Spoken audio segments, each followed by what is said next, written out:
Hey all, happy Tuesday. It is the Tuesday of Thanksgiving week and I thought I would share my Thanksgiving with you. This year I have, I think 10 to 12 people coming. Super excited to get back to regular holidays. I mean, obviously there's still like COVID out there and we're all, dealing with those and trying to take precautions. It's just really exciting to have a more normal holiday season. So I'm really looking forward to having people over. Picking up my turkey today, gonna brine that and try and do as much prep as I can over the next couple of days. Yeah, I'm really excited. And speaking of exciting things, an early gift to self has arrived. So let me show you. Dun dun dun! I am the proud owner of a Peloton. Yeah, really excited to jump on this, but it's gonna have to wait till I get back from work tonight and get a few other things out of the way. So really excited for my first ride on that today. I rage ordered it at 2 in the morning a week or so ago because Seattle has just been really rainy and crappy out. I say that and it's actually really sunny and beautiful right now. So anyway, it is really dark really early and it makes it very difficult to go out and do any kind of running during the weekdays. And a lot of times in winter, weekends are pretty terrible outside as well. So I don't mind running in the rain, but some days you just can't do it. And so I got myself a Peloton so that I could keep my cardio going because I haven't been, and it's definitely something I need to do personally. So, if you're new here, I'm Kim. I run Rainy Day Rags, which is YouTube is vloggy stuff. I do a lot of fashion content as well. And then on my blog, I write about whatever I choose to write about. I think I'm gonna do an accessibility, Peloton accessibility review. If you don't know, I'm legally blind, and so sometimes, not a lot, but I do try and address issues around disability and specifically my visual impairment. So I think I'll also talk you through my first impressions of the Peloton later, just because I know it's very popular and everyone's always really interested in it, but I am gonna try and dive into sort of what it's like to use the Peloton from the perspective of somebody who's visually impaired. I think that'll be interesting. I'll catch up with you guys later today and we're gonna get that turkey brining and I'm gonna do my first Peloton ride. So see you in a few hours.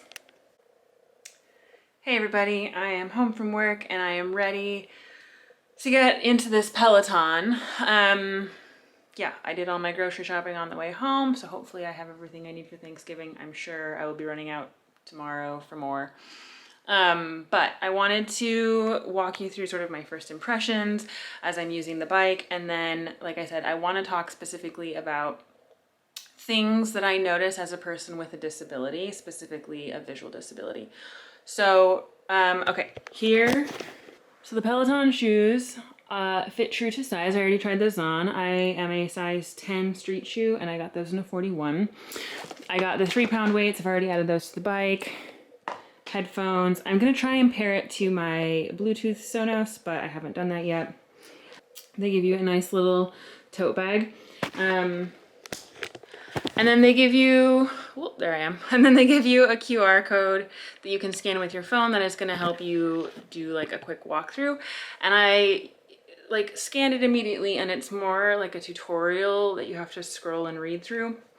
I think it's going to be hard to read and hard to see, and I would have preferred maybe a video on YouTube, but maybe I'm just not into it yet. Maybe there is one. So we will see. I'm going to get you on a tripod and then I'll go through the rest of that. Okay, so the tutorial that they have you scan the QR code for and then look through, I just did a quick browse through it. It is all text-based, but you can pinch to zoom, which is important for someone like me, or if you're somebody who has worse eyesight, you would probably be using a screen reader. I don't use screen readers, so not a thing that I would participate in. Just basically a welcome message that walks you through some of the things you can do on here. So in all honesty, like not particularly informative about how to set up the bike for you. However, I'm fairly familiar with spin bikes and it all seems very standard. If you're not familiar with spin bikes, then they will have walked you through it. But I mean, I did talk to them this morning about like how to adjust the seat, how to like move it up and down, how to adjust the handlebars. So I'm gonna go ahead and like work on getting the activation code set up so I can get in here and we'll see how that goes. They give you your like access code for your account and it's fairly small print. I always just take pictures and zoom in, but it is small print just for the record. Okay, let's get into this. And also this screen, like, yeah, I asked them about accessibility features. They didn't really, like the people who were setting up, so friendly, great people, but they didn't really know anything about the accessibility features. I think that's like my first main piece of feedback is like, you should have your technicians be more aware of your accessibility.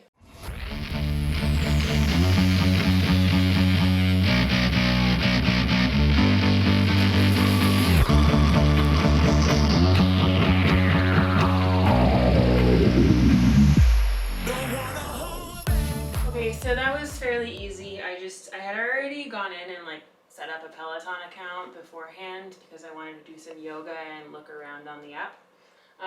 So I just added in my email address that I'd use to activate that account. It then like already had the code that they gave me to activate my bike, so that was really nice. Like all the information is already coming in seamlessly. I'm not having to like re-enter information. So from a user experience perspective, that's really nice. It's kind of small print. Like you can see I'm having to be about 6 to 8 inches away from the screen, which is pretty standard for me. I have to be very, very close to screens like this. I've already turned down the brightness on here anyway. They did that for me this morning, so that was nice of them. But yeah, it's just, again, it would be nice if upon startup of the screen the first time, it allowed you to choose your font size. That's something that Apple does, and I think they do it really well. Like, Apple is, for me, the gold standard of accessibility. They have always been. It's why I'm so loyal to Apple. I will always be loyal to Apple because their accessibility is far and beyond anybody else's experience and always has been. If you want to take it up a notch for us blind folk, then being able to set up the font size of the screen upon startup would be best. And also, I mean, like, it's not like I'm the only one. I'm sure that there are like older people or people with low vision in general, or like just maybe you don't want to wear your glasses while you're biking and so you'd appreciate just a larger font size. Like, just give people the choice to set it up the way they want. You'd be shocked at how many people would choose to have a larger font size.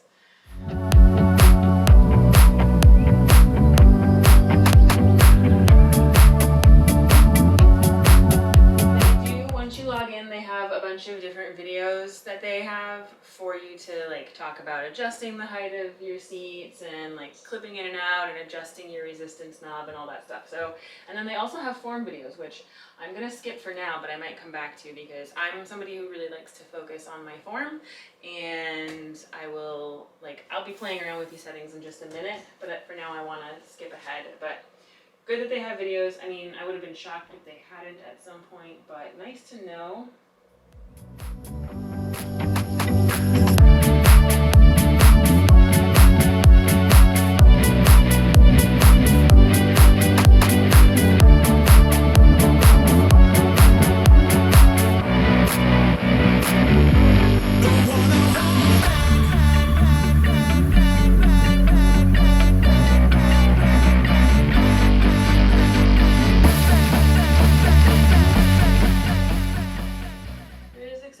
Down here.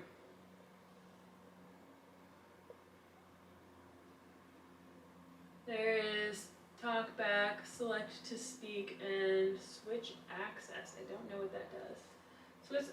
Switch access lets people with motor impairments control phones and tablets using one or more switches. Use switches to select, scroll. Okay, so that's not for me, but that's great for other people. Select to speak. When select to speak is on, you tap a specific item on your screen to hear them read aloud. First tap the icon, then you can tap a specific item, blah blah blah. Okay, so that's a bit more specific. And then this talkback, when talkback is on, it provides spoken feedback so that you can use your device without looking at the screen. This can be helpful for people who are blind or those with low vision. I'll come back and try that. I really just want to get a ride in right now. I've never, like I said, I don't use screen readers, and so what I'm really interested in as somebody who's low vision but prefers to read, just because it takes me less time than listening to people. Like, I'm pretty impatient. Anyway, it helps to be able to read. So I just really want to be able to increase the size of my font. Okay.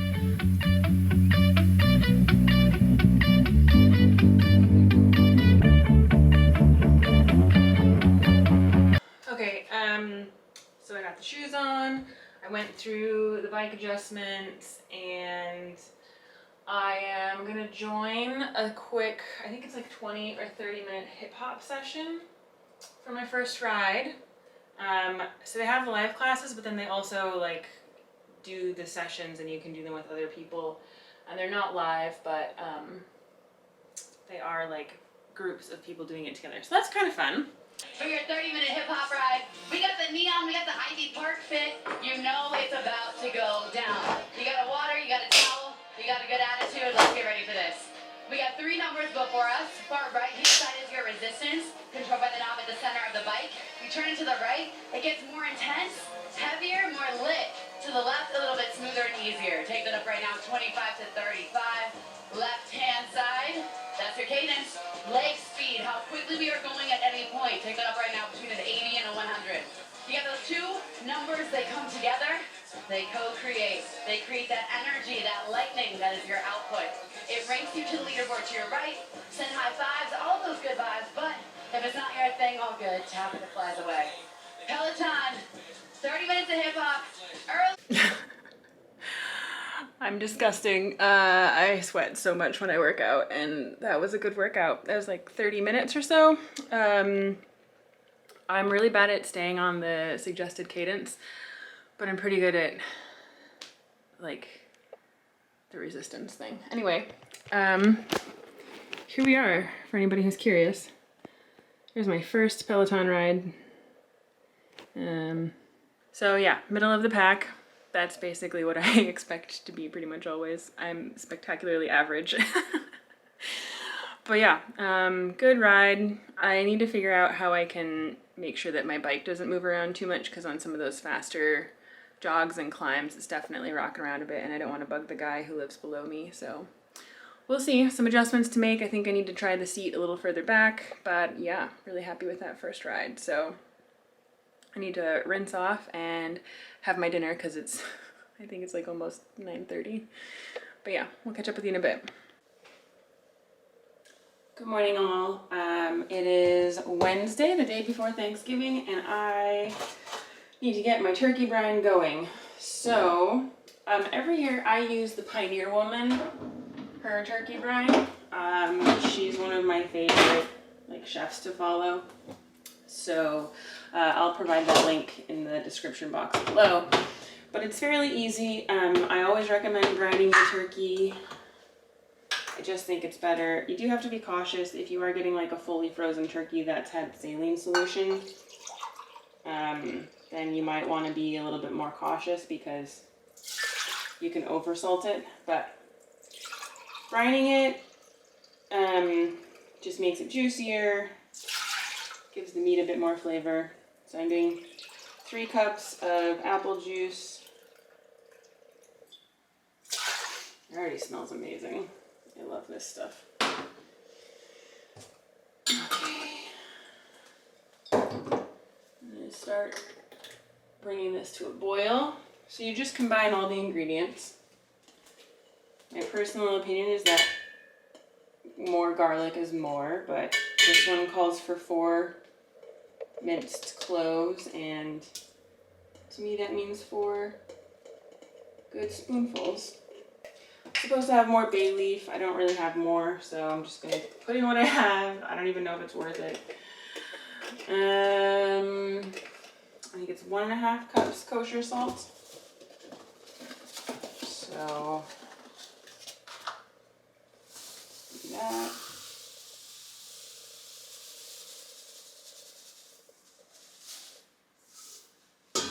That works.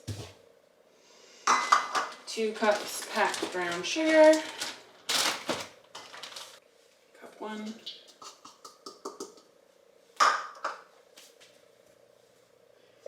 2 cups. You should use fresh rosemary, but again, I didn't grab that. That's okay. That should be plenty. Ooh, I'm hungry. I need some kind of breakfast soon. That's there. How much peppercorn did I need? Healthy handful.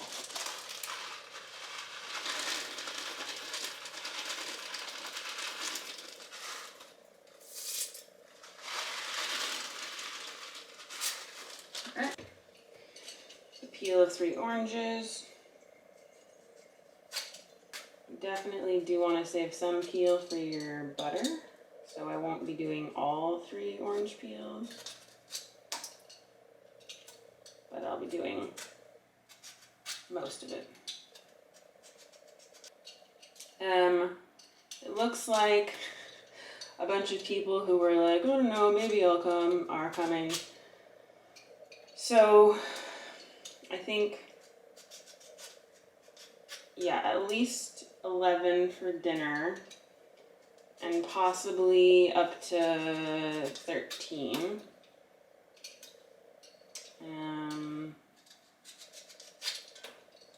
But we'll see. We'll see. You would think that after 8 years of hosting, like really, I've been hosting for 8 years and I should be better at it. Like I am a good host. I just am bad at timing. Like my prep cooking, I'm not great at like timing of cooking. So inevitably, we're never really eat on time. It smells amazing. Let me see this. Look at how good that looks. Ugh, it smells amazing. All right, let's finish getting this together. And this will boil and then cool.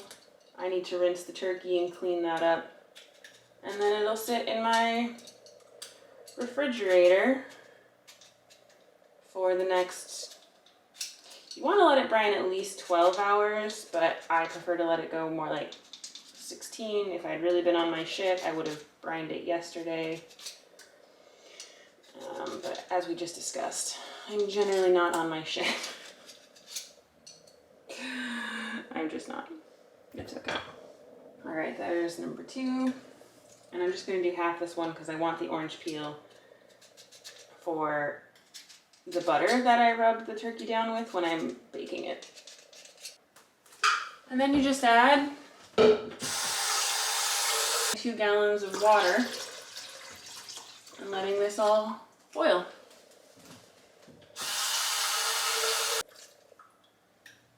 All right.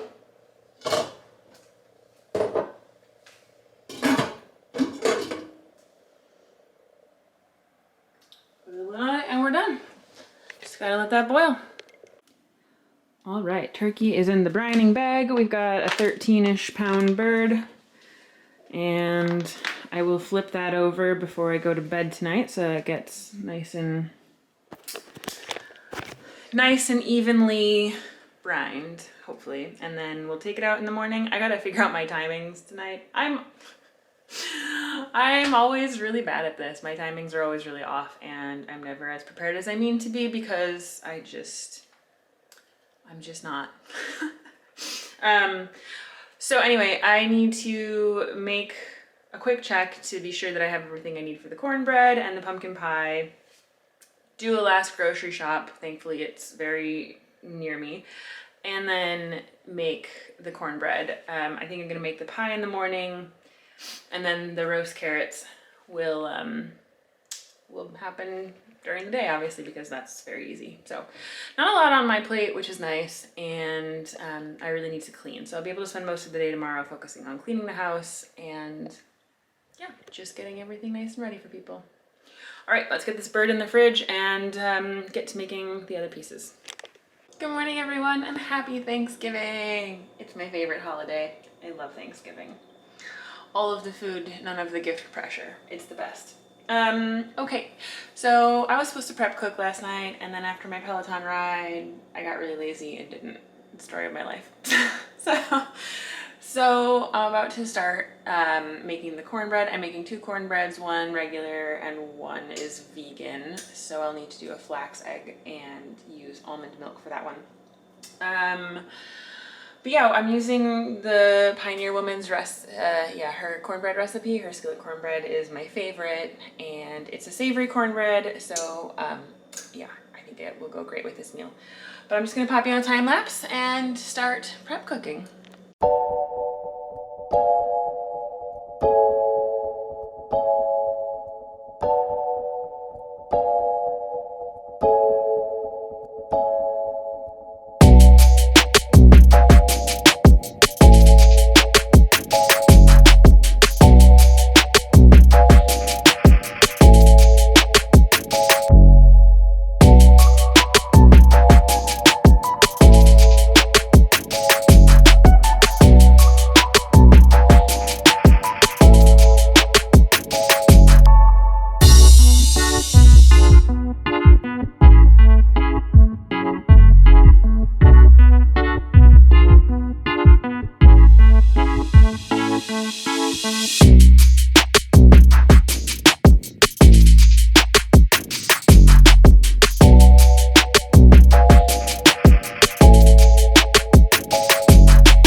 Okay, so I'm prepping.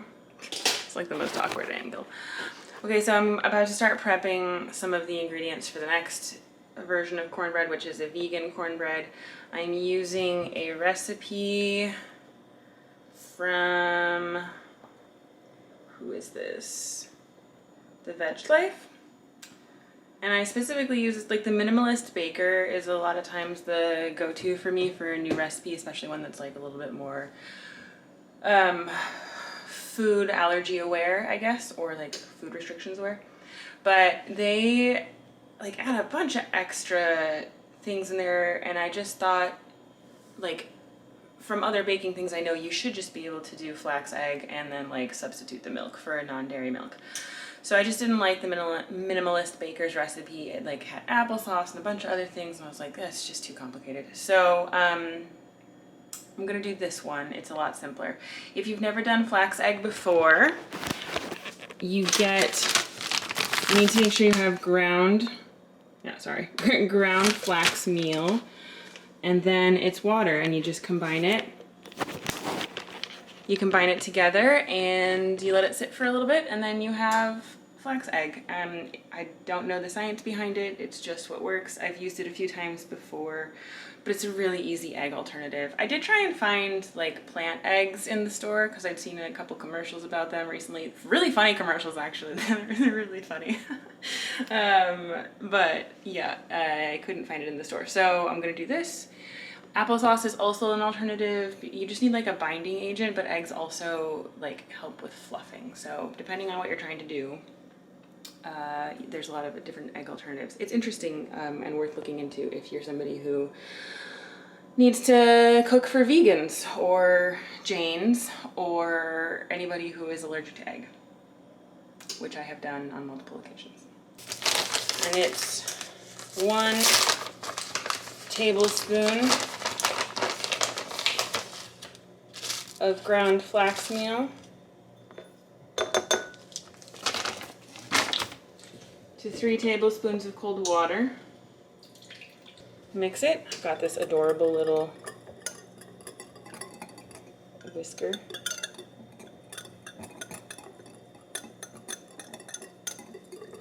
And then you're supposed to let this stand for a few minutes. Cornbread is a great one for this just because it's already kind of grainy, so the texture of the flax egg should be okay. So now I'm just going to put this in the refrigerator to sit for a few minutes.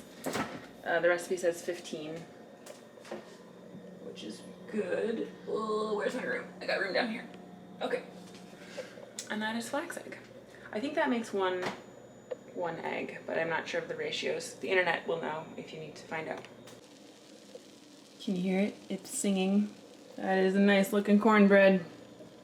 Ugh, it's almost a little dark, but I don't mind.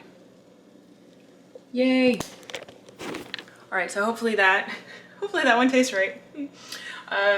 Just gonna let that cool a little bit and then turn it out onto a cutting board, and we'll cut it into pieces once it's cooled down fully, and then I'm gonna start on the vegan one.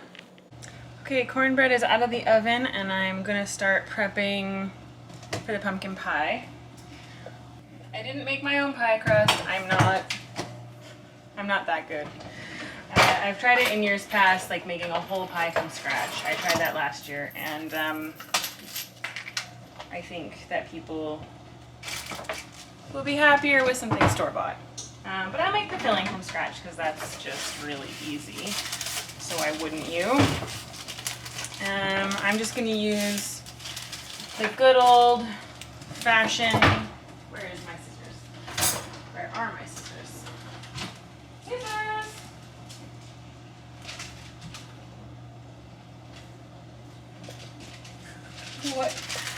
What is happening? Found them. Okay. So I'm gonna blind bake these pie crusts for 10 minutes at 400 for the first pie crust.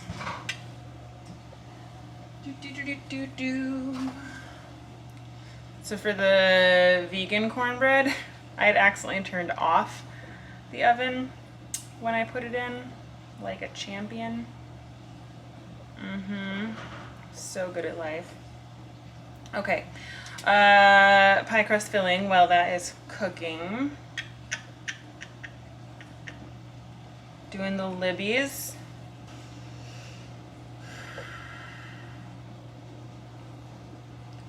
Eggs. Okay, I forgot to pick up evaporated milk. You can substitute, it says cooking almond milk, but I don't know what the difference is between regular milk and cooking almond milk. I'm going to call my sister because she might know.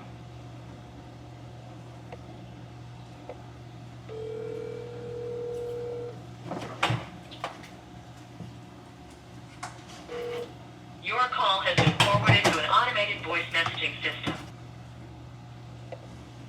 Okay, well, it would appear that there is no known difference between, at least for my sister, between almond milk and cooking almond milk. So if anybody knows, let me know. It'll be too late to solve this problem, but, you know. Yeah, so I just looked at the clock and realized that it's already past noon and that I'm well behind my timings. So I was hoping that this pie crust that I was working on would get a chance to sit a little bit more and cool down, but we're not going to do that. So I'm going to pop the fillings in, pop the pies in, and we're only like 15 minutes behind so far, but do not need to get further behind. Can you tell which one is which? Which one is the almond milk and which one is with actual milk? Okay, you probably can't see it very well, but pies are in the oven.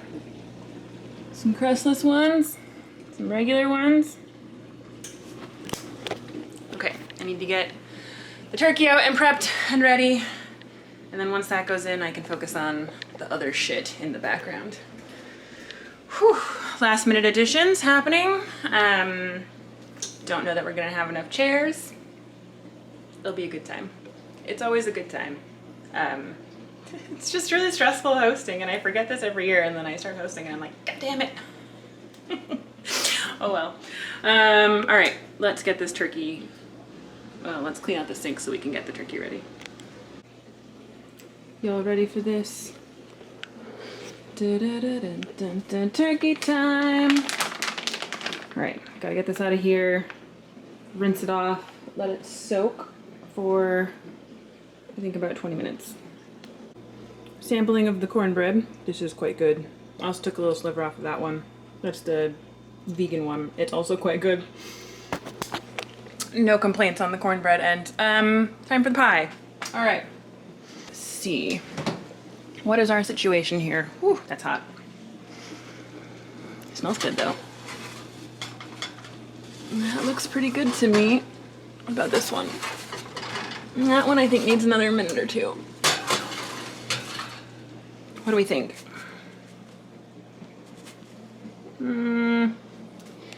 Maybe 5 more minutes all around. Maybe 3 more minutes all around. Okay, turkey ready to be covered in aluminum foil. I use the Pioneer Woman's method, so I slow cook it for an hour and a half on 275, and then I do about another hour and a half to 2 hours at 350 until it comes to temperature, uncovered, and then I like baste it with like a buttery goodness thing. And yeah, it tastes great. Well, it tastes like turkey. Yeah, okay, so let's get this bird roasting and then let's move on to the next project.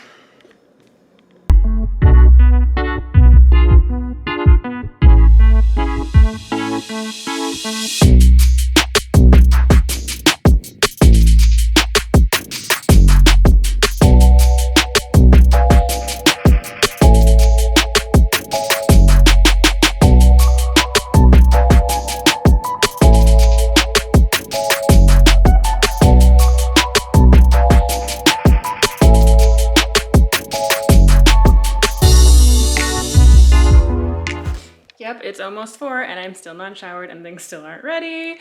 But progress update. Here's the table so far. A little bit of wine decanting over there. Yeah. We'll get there. Turkey's in the oven, so we're making progress.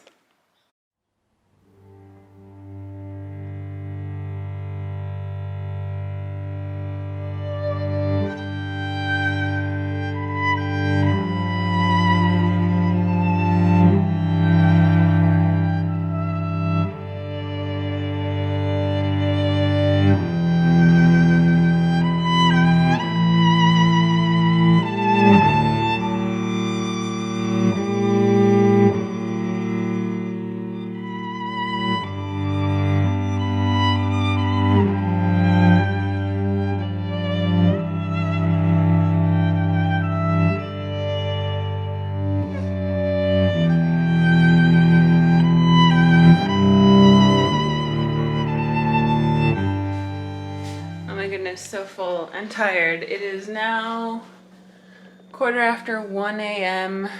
Thanksgiving is over. Remains of the turkey.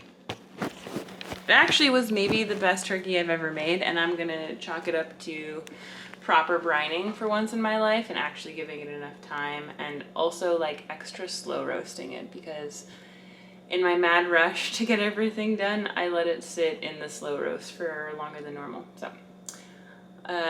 brine your turkey and slow roast it. Yeah, it was great. It was really nice to have people over. And the place is shockingly clean. So people did a good job of helping clean up. We've got the leftovers of a cherry pie, 2 pumpkin pies, cornbread, some more stuff, The refrigerator is full of leftovers, including some turkey, and I'm too tired to deal with the rest of it. So I'm gonna go to bed, and we'll see what tomorrow holds. I'm not sure yet. So hope you had a great Thanksgiving. See you in a minute. Hey everybody, happy Friday. It is the day after Thanksgiving, and I didn't really end it yesterday. I was so busy trying to make sure everybody was getting what they needed and doing all the hosting things that I didn't really get to sign out. Plus the last person left at like 1:15. So I went to bed and that was that. But it was really, really fun. And I was really happy to be able to host as usual. This morning I jumped on the Peloton again. That's my third ride and I've owned it for 4 days, so I think the obsession is very real. I did a Latin ride and it was really fun. I love Latin music in general, and I did really well. I was in like, I think it says that there's like 36 or 37,000 people who've done that ride, and I was around just under 6,000. So I was in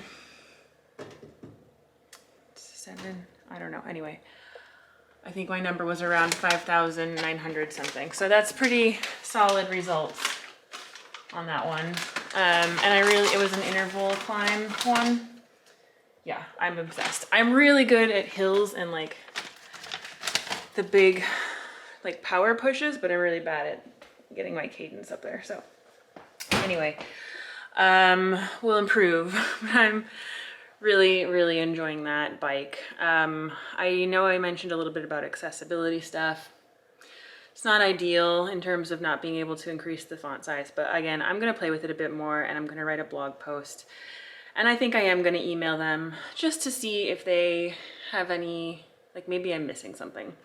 So it would be really great if you could increase the size. I also think being able to change where your cadence output and your resistance numbers are would be interesting. Maybe like moving it to the top of the screen, maybe moving it to the bottom, maybe to the side, just because some people might have better peripheral vision, and so maybe it would be easier for them to read out of the left or right side of their eye rather than looking down.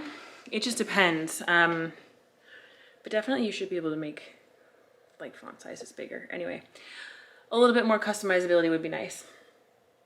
I think for everybody, including like, especially for me, but I think everybody would appreciate that. So I'm gonna call it here and wish you a happy Thanksgiving, belated obviously, and I hope that as we go into the holiday season, everybody is doing well.